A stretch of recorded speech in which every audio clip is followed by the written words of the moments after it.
Welcome to Shatter. Help me reach 5,000 subscribers. Support the video with a like and leave your thoughts in the comments.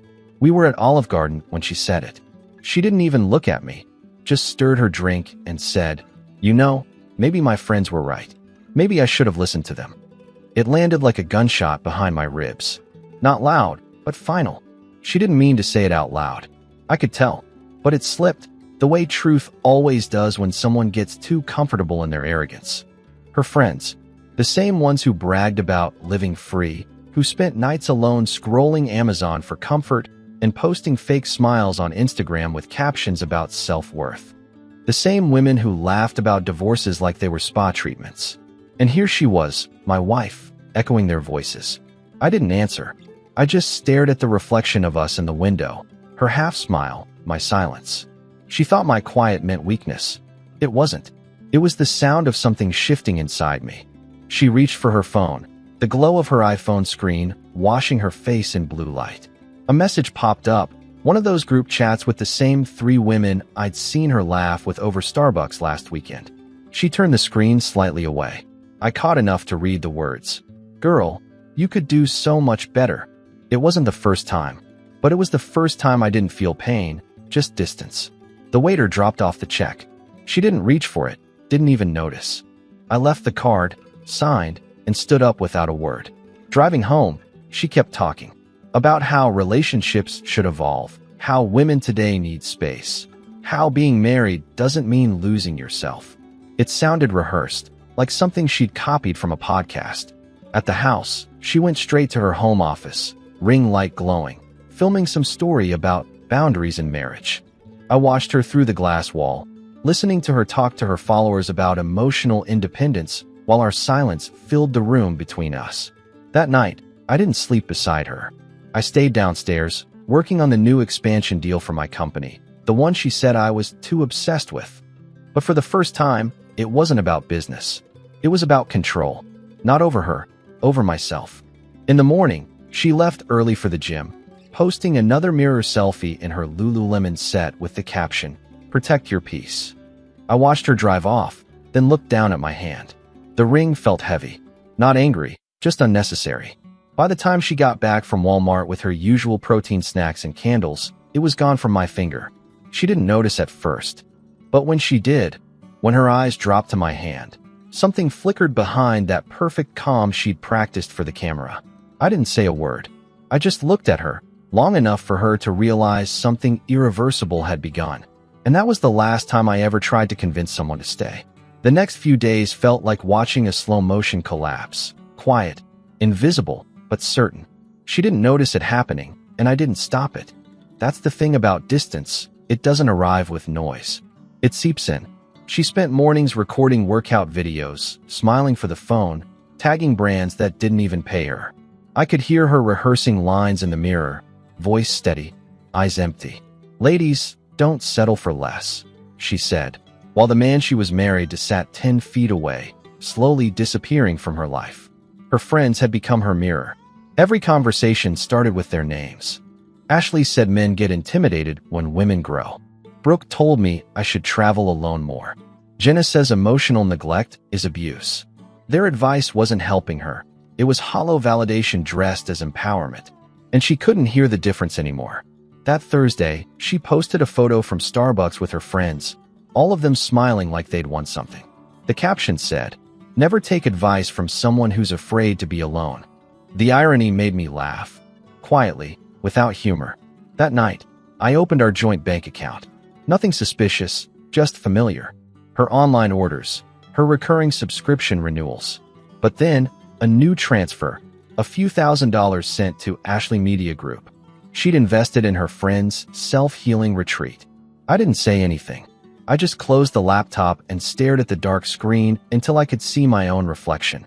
The next morning, I left early for a meeting downtown. She didn't ask where I was going. She didn't even look up from her iPhone. That was the moment I knew. She wasn't here anymore. Not really. At lunch, my friend Marcus, one of the few people who didn't talk too much, mentioned he'd seen her story. "You okay, man?" he asked. I told him I was fine. And for the first time, it was true. Because something had shifted. That night, when I came home, She was on FaceTime, laughing too loud with her friends. They were talking about emotional independence, about letting go of toxic men. She saw me walk in, turned her camera slightly, and kept talking. She didn't even pause. I didn't interrupt. I just walked past, poured a drink, and sat outside by the truck. The same Ford F-150 I bought the year we got married. She used to love riding in it, windows down, singing off-key. Now it was just mine again. Inside, I could still hear her laughter echoing through the glass. It didn't sting anymore. It just sounded far away. By midnight, the house went quiet. She came to bed smelling like her Bath and Body Works candle, vanilla and denial. I turned away. She didn't notice. And that's when I realized she'd already left. She just hadn't moved out yet. It started with silence. Not the kind that comes from anger, but the kind that comes when words no longer serve a purpose. I stopped asking where she was going. I stopped checking her posts. She noticed, but she didn't know what to do with it. Her power had always depended on reaction. When that disappeared, she did too. She began staying out later, content nights, she called them. Photo shoots, podcasts, dinners that always ended after midnight. I'd see the pictures later, her and her friends laughing under neon lights, their cocktails lined up like trophies. She'd tag the same places, the same faces. Every post screamed freedom, but her eyes told another story. I started running again. Early mornings, before the sun came up.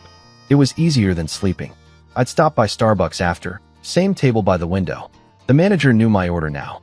Small things like that reminded me life still existed outside our house. Outside her noise.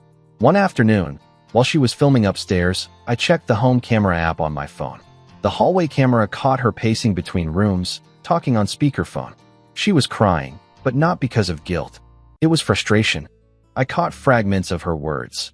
How he doesn't fight anymore. How it feels like I'm invisible. The irony made me exhale a laugh I didn't feel. She wanted chaos. That's what her friends had taught her. Conflict meant passion, silence meant indifference. She couldn't process peace because it made her confront herself. A week later, I went to the garage and started cleaning out the truck.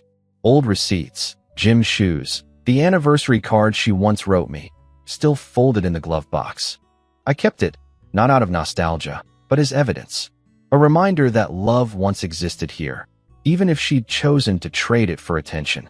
That night, she came home late again, her voice sugar-sweet, but her eyes sharp. "You're quiet lately," she said. "It's weird." I told her I was just tired. She nodded, not believing me. She always wanted confession, never composure. The next morning, I moved my office to the guest room. She asked why. I said the light was better there. It wasn't. I just wanted space. And the distance between us grew without a single argument. That weekend, she had another brunch with her friends. Before she left, she stood in the doorway, phone in hand, hesitating like she wanted to say something, but couldn't. I didn't help her. I just looked back, calm, unreadable. She left. And for the first time, I didn't wait for her to return. By the time she got back from that brunch, something in her eyes had changed. Not guilt, just calculation. She'd spent the afternoon surrounded by her friends, sipping mimosas and trading stories about setting boundaries, which really meant pushing people away before they could leave. She walked in holding a Target bag, the kind filled with things no one needs, but buys to fill the quiet. Candles, skincare, distractions. She moved through the house like a guest, avoiding my gaze. I noticed how careful she was now, how measured every move felt. She was trying to read me, but finding nothing to grab onto. And that's when I knew my silence had become her mirror. Later that night, she posted a story on Instagram, just her reflection in the gym mirror, captioned, "Protecting my peace." The irony hit like static in my chest. The same peace she was protecting was the one she'd been destroying, piece by piece, with every outside opinion she let inside our home. I didn't unfollow her. I didn't block her. I wanted her to see the numbers drop, the engagement fall, the likes fade, because attention was her currency, and she was going broke. At work, things started moving fast. The new expansion deal was approved. Investors were calling, meetings stacking up. It was like the more distant I became from her, the more everything else started falling into place. Clarity came back. I could breathe again. One night, Marcus called. He said he'd seen her out at a bar downtown with her girls. Not cheating, just laughing too loud, performing happiness for anyone watching. "Man, she looks lost," he said quietly. I told him not to worry. Lost people always find an audience before they find themselves. At home, she tried small talk, little attempts at normalcy. "You've been working late," she said one evening. I nodded. She waited for more, but I gave her nothing. That's when her confidence started to crack. She didn't want love anymore. She wanted control. And now, she had neither. A few nights later, I found her sitting in the dark, scrolling through her phone, eyes glossy from staring too long. The glow of her iPhone lit her face in soft blue, and for the first time, she looked uncertain, like she'd woken up in a life she didn't recognize.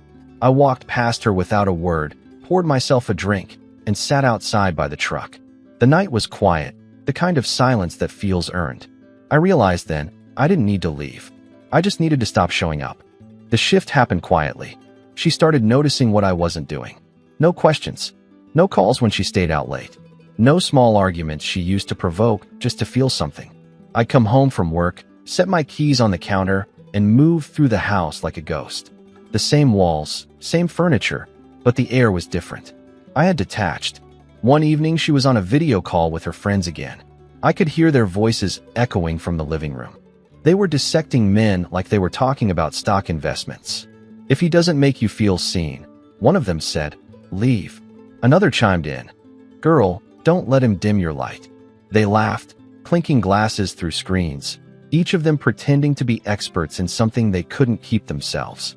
She saw me standing by the doorway. Our eyes met. She froze for half a second, just enough to realize I'd heard everything. Then she looked away, pretending not to care. But she did. That's when I saw it, the first crack in her armor. She could feel her influence fading. The next morning, I got up before sunrise and left without saying a word. I drove for hours, no destination. Ended up at a Waffle House off the interstate. Ate breakfast alone. The waitress asked if I was waiting for someone. I told her, not anymore. She smiled softly, the kind of smile that says she's heard that before. Back home, I started setting boundaries without announcements. Passwords changed. Accounts separated. Not in anger, just in order. She tried to ask, "Why are you doing this?" I told her I was simplifying my life. She didn't respond. She just stared at me, like she was realizing I was no longer part of her audience. Days turned into patterns. She'd post her affirmations online, pretending confidence. But when the camera turned off, she moved slower, quieter. I could feel her energy collapsing under the weight of her own independence. One night, she walked into my office. No makeup, no filter, just her. She looked at me and said softly, "You've changed." I didn't look up from my laptop. "Maybe," I said. "Or maybe I just stopped being who you thought I was." She stood there for a while, waiting for something more. But I'd already given her everything. When she finally turned and left the room, I realized this wasn't revenge. This was release. A week later, the silence between us had become something alive. It followed her around the house, sat beside her at the kitchen counter, waited outside the bathroom door.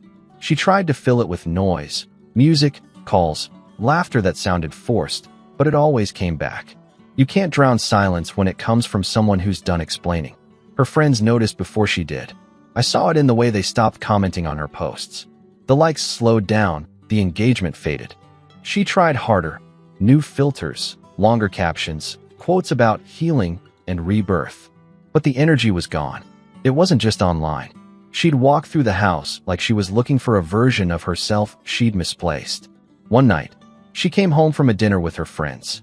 I was sitting outside by the truck, laptop open, going over contracts. She stood by the door for a minute before asking if I wanted to talk. I said nothing.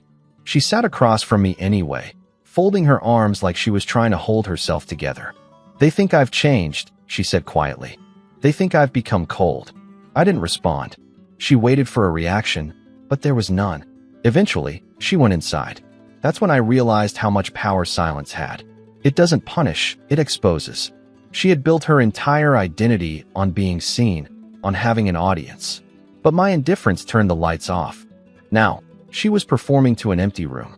The next day, she posted a story at Starbucks, trying to prove she was thriving. The camera caught her smile, but her eyes told another truth. Even her friends must have seen it, because one of them commented, "You okay, girl?" That comment stayed up for hours before she deleted it. At work, I finalized the new partnership. The deal was huge. I didn't tell her. I didn't need to. My success wasn't a weapon, it was a wall. A quiet reminder that I could build without her voice in my ear. That weekend, she tried again. Made dinner, lit candles from Bath & Body Works, played our old playlist.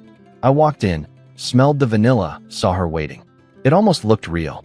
But the truth was simple. She wasn't doing it for love. She was doing it for control. I sat down, ate in silence, thanked her, and went to bed early. She stayed at the table, staring at her phone, scrolling through a feed that no longer gave her validation. That night, for the first time, she didn't post at all. It was strange how quickly people moved on. Her friends stopped inviting her out as much. The same women who used to call every night now texted less. Always busy, with new projects, new men, new phases of self-discovery. I watched it happen from a distance. She tried to keep up, reposting their content, liking every post as if loyalty could earn her way back in. But they'd already replaced her. That kind of sisterhood was transactional, useful until it wasn't. One morning, I found her sitting on the couch, still in her robe, scrolling endlessly. Her coffee from Starbucks had gone cold beside her. She looked up when she noticed me standing there. "You didn't come to bed," she said softly. I told her I had work. It wasn't a lie. Work was the only place that made sense now. Structure, logic, numbers didn't lie the way people did. Later that day, I got a message from Marcus. Apparently, one of her friends had been talking about me at a networking event. "He's changed," she'd said. "He's untouchable now." That word stuck with me. Untouchable. It wasn't pride I felt. It was distance finally paying off. That night, she tried again. Dinner. Small talk. She asked about the new deal, said she was proud of me. But it didn't sound like admiration. It sounded like panic. Like she realized she no longer had access to the version of me she once controlled. She reached across the table, her hand resting near mine. For a second, I remembered what it felt like to need that touch. But the moment passed. I stood up, took my plate to the sink, rinsed it, and said goodnight. No anger, no scene, just finality disguised as calm. She stayed there for a long time. When I passed the living room later, she was still sitting in the dark, the only light coming from her phone screen. I caught a glimpse of the message she was typing and deleting again and again. It was to one of her friends, the same friend who once told her to never settle. She finally sent it. The message said, "I think I ruined something real." I didn't say a word. I just went upstairs, shut the door, and laid down in the quiet that used to belong to both of us. That was the night I stopped wondering if she'd ever change. Because she already had, and not in the way she thought. It didn't take long for her world to start shrinking. The same people who once told her to live free had moved on, too busy chasing their next dopamine hit to check in. The post slowed down. The nights out stopped. She stayed home more, wandering through the house like she was looking for something that wasn't there anymore. Maybe it was me. Maybe it was the version of herself that used to feel safe. She started trying to reconnect in small ways, leaving little notes on the counter, cooking again, asking about my day. The kind of things that used to mean something before they became tactics. But now, everything felt rehearsed. I'd nod, thank her, and move on. She wanted a reaction, any sign that her presence still mattered. But that part of me was gone. One evening, she came into my office while I was on a call. I muted the line, expecting a question. Instead, she just stood there. Her voice was low when she said, "Do you even want this anymore?" I looked at her for a moment, then went back to my laptop. "Want what?" I asked. She didn't answer. She just turned and walked out.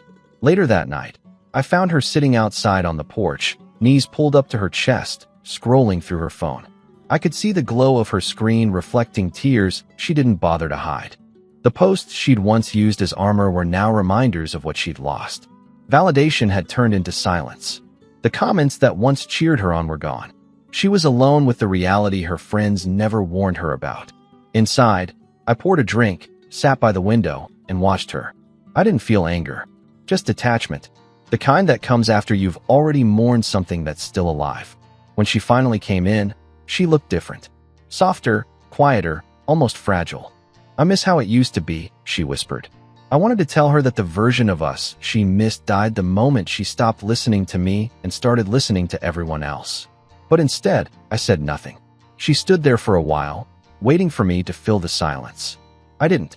Eventually, she turned and went upstairs. The sound of her footsteps fading felt like punctuation, one I didn't need to read twice. That night, for the first time, I realized I wasn't angry anymore. I was free. The house felt bigger now. Not emptier, just quieter, like it had been waiting for this version of peace. She still moved through it, but slower, as if each room reminded her of something she couldn't name out loud. I'd catch her looking at me sometimes, like she wanted to speak, but the distance between us wasn't just physical anymore. It was built from every choice she made when she let other voices define what love should look like. Her friends had all drifted away. One of them got engaged, another moved states.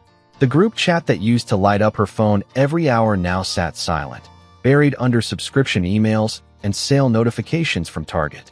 The same people who had once told her, "You deserve more," had found new projects, new distractions, new echo chambers. And she was left with herself. I came home one night to find her sitting on the floor in the living room, surrounded by old photo prints. Our wedding, trips, blurry selfies, moments we used to think were ordinary. She looked up and said quietly, "I didn't realize how much I lost trying to prove I was okay." I didn't answer. I just walked past her and set my briefcase down. She didn't follow. That was the real collapse, not the fights, not the distance. It was her seeing, maybe for the first time, that I wasn't the villain in her story. I had simply stopped playing the part. A few days later, she posted one last photo. No filters, no captions, no rings. Just her, sitting by the window. The comments were different this time. People asking if she was all right, if she was going through something. She didn't reply. I think she finally understood what it felt like to live without the noise. Meanwhile, my life kept moving forward. The business expanded, the deals grew. People started calling me more often, inviting me to things she never thought I'd be a part of. I showed up calm, steady, grounded, the kind of man no one pities, only respects. One night, I came home late. She was already asleep on the couch, her phone still unlocked beside her. On the screen was an unsent message to me. "Can we start over?" I stood there for a while, watching the blue light fade across her face. Then I reached over, turned the phone screen dark, and walked upstairs. Some things don't need an answer. Silence is enough. It's strange how quiet freedom sounds. No shouting, no slammed doors, just the absence of effort. That's what the house had become. A place where the noise had finally stopped, where I could hear my own thoughts again. She still lived there, technically, but emotionally, she was gone long before I ever pulled the ring from my finger. A few weeks later, she asked if we could talk. I said yes, because it no longer cost me anything to listen. We sat across from each other at the kitchen table where so many arguments had started and died. She didn't wear makeup this time, no filters, no performance. Just her, stripped of the noise that used to make her feel powerful. She said she missed me, missed the way things used to feel. She said she didn't realize how much she'd let her friends shape her marriage until they disappeared. I watched her speak, the words shaking in her throat, like she was confessing to a crime that couldn't be undone. I didn't interrupt. I didn't accuse. When she was done, I simply said, "You believed them because it was easier than believing in us." She looked down, tears hitting her hand. Then she whispered, "I was stupid." That was the first honest thing she'd said in months. I stood up, walked to the sink, and looked out the window. The truck sat in the driveway, covered in evening light. The same truck that had carried us on road trips, date nights, and arguments that felt like they'd last forever. It looked peaceful now, untouched, waiting, patient. She asked quietly, "Is it too late?" I turned to face her. "It's not about late," I said. "It's about real. And I'm not sure you remember what that feels like." She nodded, tears silent now, not dramatic, just tired. The kind of tired that comes when you finally stop pretending. I walked past her, toward the door. My hand brushed the frame, and I said one last thing. Not loud, not bitter, just truth. I didn't disappear. I just stopped showing up where I wasn't respected. When the door closed behind me, there was no rush of anger, no satisfaction, just clarity. The life I'd built was mine again, quiet, clean, grounded. And as I drove away, the reflection in the rearview mirror wasn't a man escaping. It was a man returning to himself. Support the channel by liking, commenting, and subscribing, I promise, even more interesting stories.